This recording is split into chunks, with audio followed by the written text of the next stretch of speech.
तो बच्चों, आज जो टॉपिक हम स्टार्ट कर रहे हैं वो है ट्रांसपोज ऑफ मैट्रिक्स।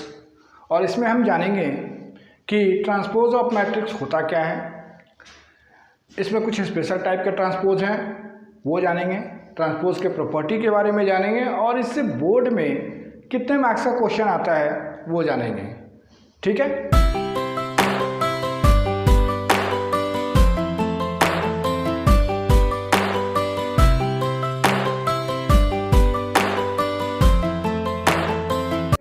तो आज के वीडियो में हम चार चीज़ जानेंगे। एक तो ट्रांसपोज का डेफिनेशन, ठीक है, उसके प्रॉपर्टीज, टाइप ऑफ ट्रांसपोज और इस पे बेस्ड एक क्वेश्चन। सबसे पहले बात करें ट्रांसपोज ऑफ मैट्रिक्स होता क्या है।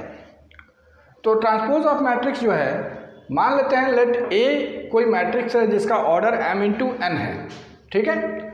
तो एक मैट्रिक्स मुझे मिलेगा by interchanging the row and column of A, इसको कहा जाएगा ट्रांसपोज ऑफ मैट्रिक्स।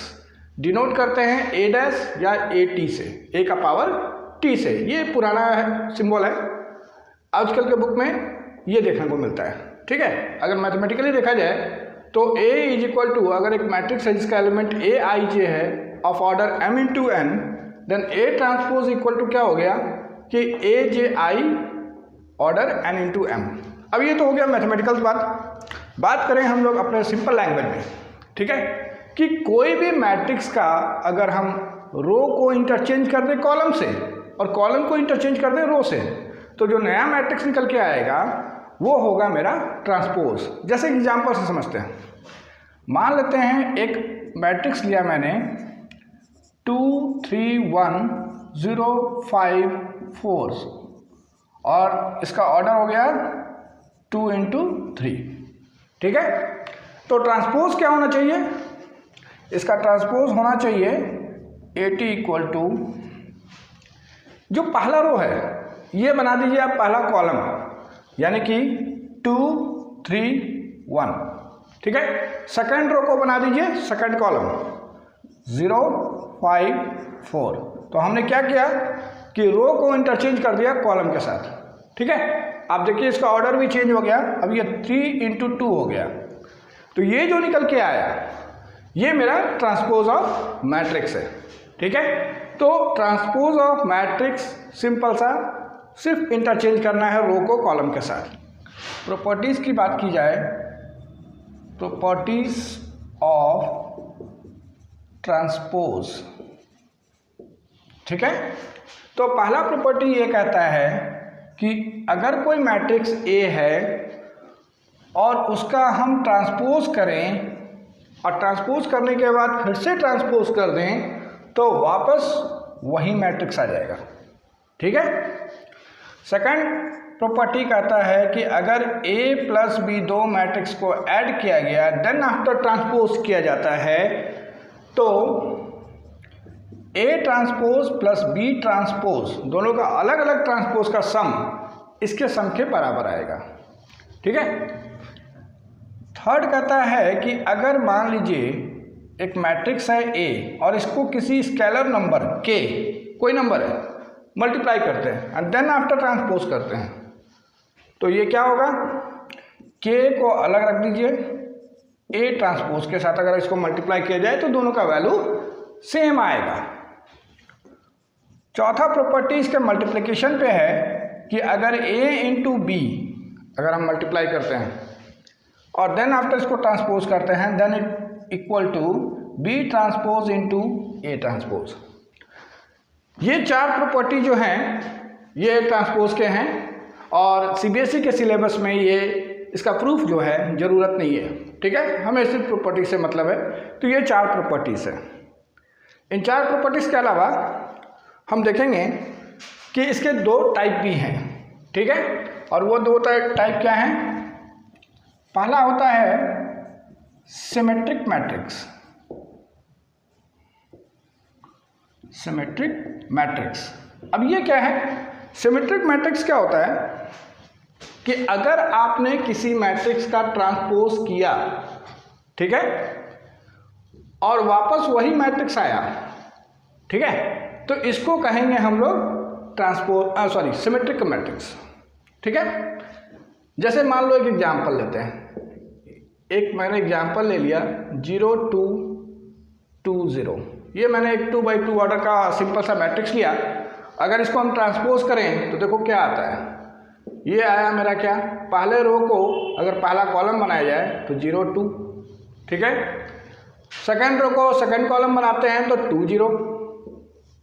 तो क्या देखें, ए और उसका ट्रांसपोज दोनों सेम है, A is equal to A transpose. It means that कि ये क्या है, ये एक सिमेट्रिक मैट्रिक्स है, सिमेट्रिक मैट्रिक्स है, ठीक है।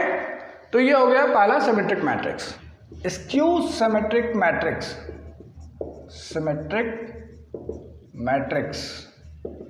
अब ये क्या है कि अगर एक मैट्रिक्स है जिसका ट्रांसपोज करने के बाद वापस वही मैट्रिक्स मिलता है लेकिन नेगेटिव साइन के साथ, तो इसको कहा जाएगा स्क्यू सिमेट्रिक मैट्रिक्स, ठीक है। जैसे मान लेते हैं एक मैट्रिक्स है मेरे पास 0 5 -5 0, ठीक है, ये भी 2 by 2 का लिया मैंने। और अगर हम इसका ट्रांसपोज करें तो देखिए क्या आता है, पहला रो जो है बन जाएगा पहला कॉलम और सेकंड कॉलम बन जाए, सॉरी सेकंड रो बन जाएगा सेकंड कॉलम, ठीक है। और इनमें से अगर हम माइनस कॉमन ले लें, यानी हर एलिमेंट में से माइनस कॉमन लिया जाए, ठीक है, तो हर एलिमेंट का साइन चेंज हो जाएगा, 0 5 -5 0। तो ये वापस क्या मिला मेरे को, वापस A। तो ये क्या हो गया, -A। तो जब भी ट्रांसपोज करने के बाद वही मैट्रिक्स आए लेकिन नेगेटिव साइन के साथ, तो उसको हम कहेंगे स्क्यू सिमेट्रिक, ठीक है। अब रहा बात कि ये इतना इम्पॉर्टेंट क्यों है। अब देखिए, ये जो symmetric and skew symmetric matrix है, कोई भी मैट्रिक्स, ठीक है, उसको हम लिख सकते हैं as a sum of symmetric and skew symmetric. Means what, कि अगर एक मैट्रिक्स A है तो हम इसको लिख सकते हैं दो पार्ट में, एक सिमेट्रिक मैट्रिक्स और एक स्क्यू सिमेट्रिक मैट्रिक्स के फॉर्म में, ठीक है। तो कोई भी मैट्रिक्स को हम symmetric plus skew symmetric matrix के फॉर्म में लिख सकते हैं। और इसी पे बेस्ड 4 नंबर का क्वेश्चन CBSE बोर्ड में आता है। CBSE board, state board, ICSE board का भी कर सकते हैं, ठीक है। तो अब रहा बात कि हम इसको कैसे बनाएंगे। तो इसके लिए एक फॉर्मूला है कि किसी भी मैट्रिक्स को as a sum of symmetric plus skew symmetric matrix के फॉर्म में लिख सकते हैं, ठीक है। तो उसको बनाने के लिए एक फॉर्मूला है कि suppose A equal to half A plus A transpose plus half A minus A transpose, ठीक है।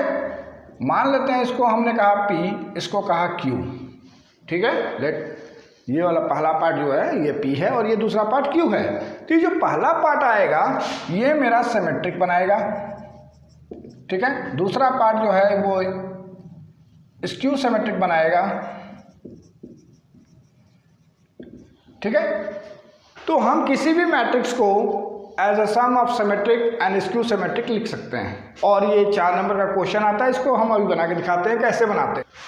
हमने एक मैट्रिक्स लिया है 3 -4 1 -1 और इसको लिखना है, ठीक है, as a sum of right A as a sum of symmetric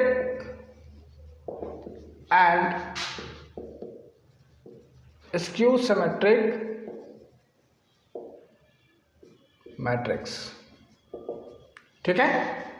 तो कैसे लिखेंगे, हमारे पास जो वर्किंग फॉर्मूला था A equal to half A plus A transpose plus half A minus A transpose, right. तो यहाँ मुझे ज़रूरत पड़ेगा ट्रांसपोज का, तो पहले हम इसका ट्रांसपोज निकाल लेते हैं। A transpose equal to what, पहला रो बन जाएगा पहला कॉलम 3 -4, दूसरा रो बन जाएगा दूसरा कॉलम 1 -1। तो हमने A ट्रांसपोज निकाल लिया, ठीक है। अब देखेंगे क्या ये जो पहला पार्ट है जिसको हमने P कहा था, let P equal to half A plus A transpose. तो इसको मैं वैल्यू पुट किया जाए, पहला मैट्रिक्स था मेरा A3 -4 1 -1 और इसका ट्रांसपोज था मेरे पास 3 -4 1 -1, राइट। इन दोनों को जोड़ना है, दो मैट्रिक्स का सम तभी पॉसिबल है जब दोनों का ऑर्डर सेम हो। तो दोनों का ऑर्डर सेम है और यहाँ ऐड हो जाएगा, तो क्या हो गया ये हाफ, पहला एलिमेंट पहले वाले से जुड़ेगा तो 3 + 3 6 -4 + 1 -3 1 -4 -3 -1 -2, ठीक है। हाफ से ये डिवाइड हो जाएगा तो ये हो जाएगा 3, ये हो जाएगा -3/2, ये हो गया -3/2, ये हो गया -1, ठीक है। ये मैंने P निकाला। अब P निकाले हैं तो ये तो मुझे पता है फार्मूला से कि भाई ये सिमेट्रिक होना चाहिए, लेकिन बोर्ड में जब हम इसको लिख रहे हैं तो इसको वेरीफाई करना पड़ेगा कि ये मेरा सिमेट्रिक है, ठीक है। तो क्या करना चाहिए कि अगर P मैट्रिक्स निकाले हैं तो इसका ट्रांसपोज भी सेम आना चाहिए, तो ये सिमेट्रिक हो जाएगा। तो हम वो भी निकाल कर चेक करेंगे। P' निकालते हैं, P को ट्रांसपोज कर रहे हैं तो 3 -3/2 -3/2 -1, ठीक है। तो ये क्या आया, वापस P आया। अब वापस P आया है इसका मतलब ये सिमेट्रिक है, therefore P is symmetric matrix, ठीक है। और ये सारा स्टेप्स आपको लिखना है बोर्ड के एग्जाम के पॉइंट ऑफ व्यू से, ठीक है। तो मैंने P वाला पार्ट निकाल लिया। Q वाले पार्ट पे जाते हैं तो हाफ A - A ट्रांसपोज, इसमें भी वैल्यू पुट करते हैं। पहला मैट्रिक्स 3 1 -4 -1 -3 1 -4 -1, ठीक है, सही है।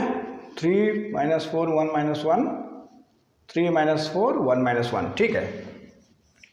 अब हम इसको घटाएंगे तो सब्ट्रैक्शन का भी सेम रूल है, अगर ऑर्डर सेम है मैट्रिक्स का तो वो सब्ट्रैक्ट होगा। तो यहाँ पे ऑर्डर सेम है, हम इसको सब्ट्रैक्ट करते हैं और देखें क्या आता है। 3 - 3 0 -4 -1 -5 1 -+4 +5 -1 +1 0, ठीक है। 2 से डिवाइड करेंगे तो 0 -5/2 5/2 0। जब Q हमने निकाल लिया तो यहाँ पे भी चेक करना है कि ये स्क्यू सिमेट्रिक है, ये हमको शो करना पड़ेगा, ठीक है। तो हम Q' निकालें, Q ट्रांसपोज, तो क्या आएगा 0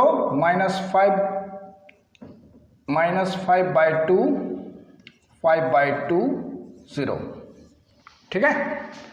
अब ये क्या है, अगर हम इसमें से माइनस कॉमन ले लें तो 0 -5/2 5/2 0, जो कि आया -Q।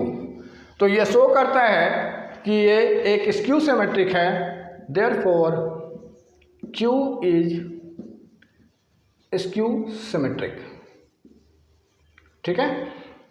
तो हमने P और Q दोनों पार्ट निकाल लिया। अब क्या करना है, जब सारा काम हो गया, P और Q हमने निकाल लिया, तो ये जो फॉर्मूला है इसमें वैल्यू पुट करना है, ठीक है। तो हमने P और Q का वैल्यू निकाल लिया, ठीक है, जिसमें P मेरा सिमेट्रिक था, Q मेरा स्क्यू सिमेट्रिक था। तो अब सिर्फ इस फॉर्मूला पे वैल्यू पुट कर देना है।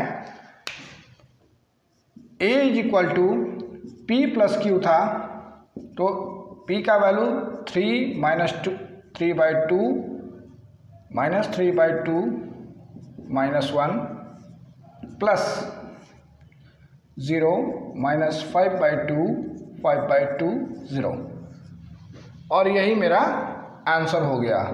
और इस आंसर पे जो स्टेप मैंने बताया, यह सारा स्टेप हमें करना है, ठीक है। और ये 4 मार्क्स का क्वेश्चन है, चाहे ये 2/2 ऑर्डर में रहे, चाहे 3/3 ऑर्डर में रहे, ठीक है। प्रोसेस यही रहेगा। और इसमें अगर आपको कहीं भी कोई डाउट है तो आप मुझे कमेंट बॉक्स में कमेंट कर सकते हैं।